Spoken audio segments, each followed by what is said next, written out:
Ravi de vous rencontrer ce matin et je suis là comme à l'accoutumée et croyez-moi, j'y prends véritablement plaisir. Alors ce matin, on va toucher l'éducation financière, ce qui est mon domaine principal. Je suis coach en éducation financière en fait. Tout le monde peut épargner. Voilà la thématique ou alors le thème, pour faire simple, que je vais traiter ce matin en quelques minutes dans cette capsule de Positive Amine. Tout le monde peut épargner.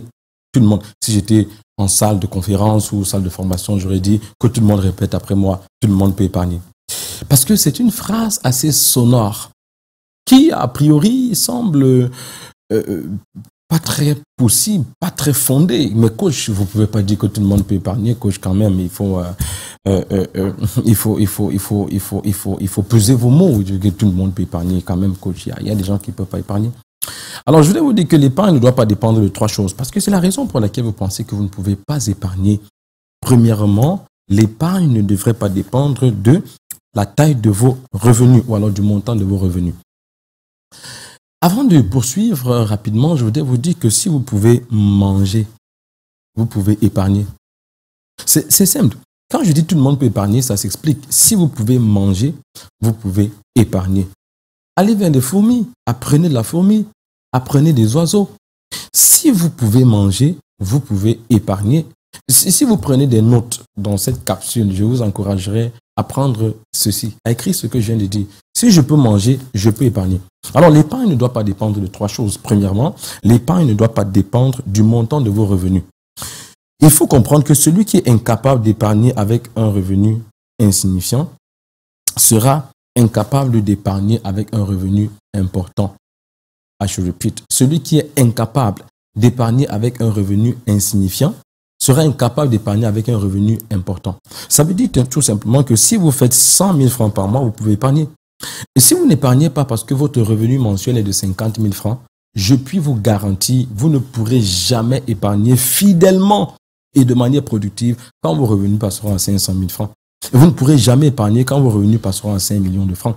C'est pourquoi vous vous souvenez, vous connaissez ce frère, cet ami, cet oncle qui a 5 millions de francs CFA de salaire par mois, mais qui n'a aucune épargne. Vous savez pourquoi? Parce que quand il était à 50 000 francs, il n'a pas appris à épargner. Quand il était à 500 000 francs, il n'a pas appris à épargner. Quand il était à 1 500 000 francs de revenus, il n'a pas appris à épargner. Donc, celui qui ne peut pas épargner avec un revenu insignifiant ne pourra jamais épargner avec un revenu important. Quelle que soit la taille de vos revenus, vous pouvez et vous devez épargner.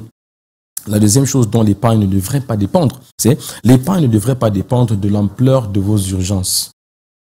Ça va faire mal. L'épargne ne devrait pas dépendre de l'ampleur de vos urgences, quelles que soient les urgences que vous avez, urgence familiale, urgence médicale, urgence sociale, urgence, quelle que soit l'ampleur de vos urgences. Vous savez quoi?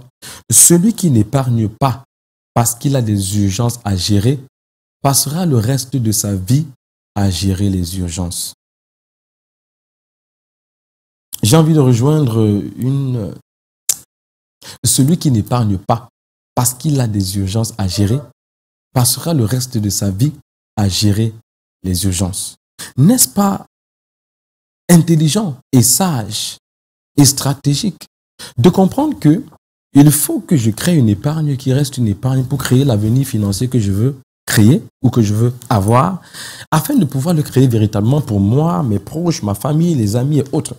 Au lieu de résoudre toutes les urgences qui sont autour de moi et continuer, passer le reste de ma vie à gérer les urgences, ne jamais bâtir un capital financier, ne jamais bâtir un puits ou un empire financier et garder tout le monde autour de moi dans une pauvreté et une précarité hors pair. C'est tout simplement l'intelligence financière.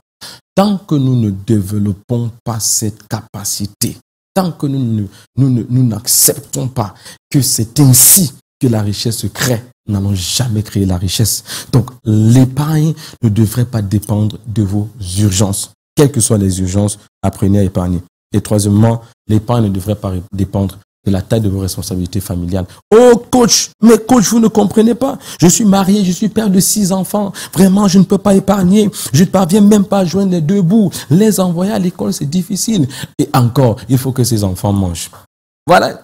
Moi, j'ai envie de vous poser une question. Parce que vous me demandez, coach, je suis père de famille, j'ai 6 enfants. Je ne parviens pas à joindre les deux bouts. Les envoyer à l'école, les frais de scolarité, le quotidien, ainsi de suite. Et comment vous pensez que je peux épargner? Moi, j'ai envie de vous poser une question. Vous avez 6 enfants. Vous ne parvenez pas à les envoyer à l'école. Vous ne parvenez pas à les nourrir. Vous ne parvenez pas à régler les factures. Et à leur donner même la nécessité. Ce qui est basique. Et vous faites comment pour ne pas épargner? Vous me demandez comment vous pouvez faire pour épargner. Moi, je vous demande comment vous faites pour ne pas épargner. Parce que d'ici quelques années, ces enfants ne seront plus au primaire. Ils seront au secondaire. Leurs besoins auront augmenté. Votre petite fille de 8 ans, dans 5 ans, aura 13 ans. Et son regard aura changé. Ses façons auront changé. Sa métamorphose sera totale. Sa structure et sa nomenclature auront changé. Et que ferez-vous dans 5 ans si vous n'avez pas créé une épargne pour donner à cet enfant l'avenir dont elle a besoin à ce moment-là? Vous comprenez maintenant que c'est le calcul que nous faisons qui est mal fait. Il est temps d'épargner. Retrouvez-moi sur eli.app pour davantage d'instructions, d'éducation sur comment épargner. Mais restez en compagnie de nos merveilleux présentateurs ici à Canal Matin et je vous retrouve dans une prochaine capsule. Bye bye. Champions Fall. Bye bye, coach TG Sonfo, merci pour tous ces conseils.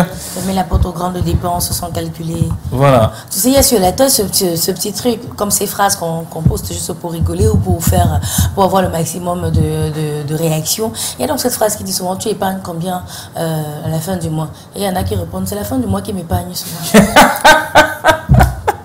Moi, là, c'est même la fin du mois qui m'épargne souvent.